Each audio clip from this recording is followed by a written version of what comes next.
ദിലീപ് കേസിന് മുമ്പും പാർവതിക്ക് സിനിമ കുറവ്. ഇപ്പോഴത്തെ പവർ ഗ്രൂപ്പ് നസ്ലിനും ബേസിലുമൊക്കെയെന്ന് അഖിൽ മാരാർ.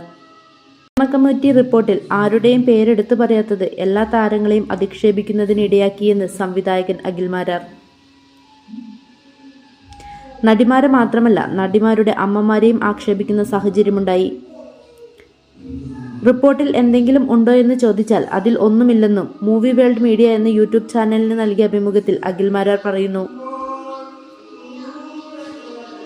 മലയാള സിനിമയിൽ പരിഹരിക്കപ്പെടേണ്ടതായിട്ടുള്ള കുറേ പ്രശ്നങ്ങളുണ്ട്.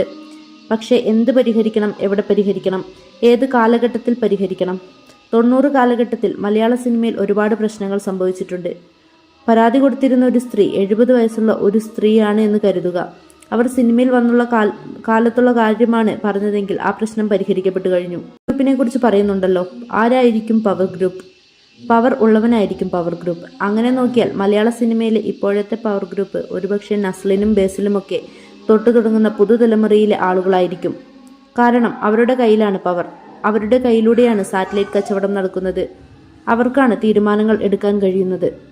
എൻ്റെ സിനിമ കച്ചവടം നടക്കുന്ന സമയത്ത് മാത്രമേ എനിക്ക് ഡിമാൻഡ് ചെയ്യാൻ സാധിക്കുകയുള്ളൂ.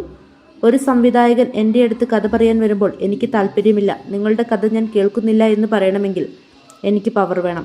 ഈ പഴയ പവർ ഗ്രൂപ്പ് എന്ന് പറയുന്നത് ഇങ്ങനെയുള്ള പവർ ഗ്രൂപ്പാണോ എന്നും അഖിൽ മാരാർ ചോദിക്കുന്നു. ദിലീപ് വിഷയത്തിന് ശേഷമാണ് തൻ്റെ അവസരങ്ങൾ കുറഞ്ഞതെന്ന് പാർവതി പറയുന്നതായി ഒരു അഭിമുഖത്തിൽ കണ്ടു. വെറുതെയൊന്ന് അവർ ചെയ്ത പടങ്ങൾ എടുത്തു നോക്കുക. 2016-ലും 2015-ലുമൊക്കെ എത്ര പടങ്ങൾ ചെയ്തിട്ടുണ്ടെന്ന് നോക്കുക.